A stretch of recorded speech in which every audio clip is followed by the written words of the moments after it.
I recognize you might be confused because I've moved from where I was before. It's confusing me every day. Mr. Speaker, I agree with the good gentleman from the second on one thing.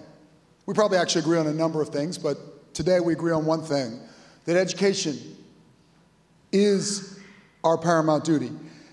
And the Supreme Court's been astoundingly clear that our responsibility is to live up to that mandate, to amply provide for the education of all children residing within our borders. However, the good gentleman and I clearly have some disagreements on other things. We disagree on what that statement and what that clause in the Constitution actually means. Proposal on the floor today elevates form over substance. It hides deep disagreement about the actual funding responsibility pointed out by the McCleary decision. This proposal creates a procedural nightmare, but does nothing to actually fund education. This rule adds at least a month to the legislative session. Make no mistake, this comes very close to requiring that we become a full-time legislature and write budgets the way the U.S. Congress writes budgets.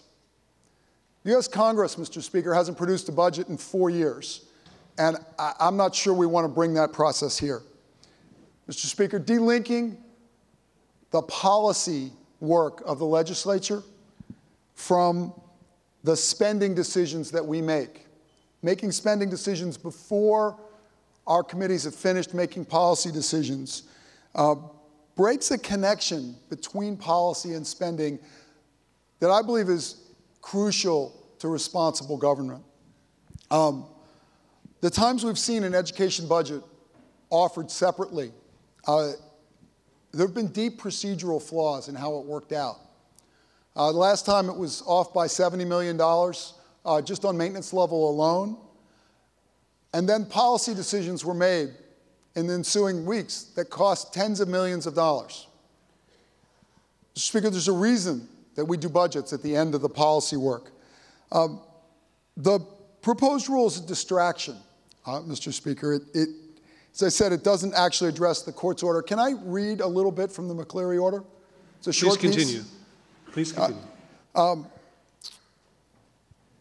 According to QEC, most of these costs are clearly a state responsibility. The report further described how funding studies have already confirmed that our state pays for too few instructional and operating staff, that our salary allocations are no longer consistent with market requirements, and that operating costs are woefully underfunded. Mr. Speaker, while there are 233 occurrences of the word funding in the McCleary decision, there are only 13 of the word first. It's a common word in the English language, and none of them occur in reference to the order in which legislation is passed in the House. The fact-finding clearly refers to having the state pay for this commitment.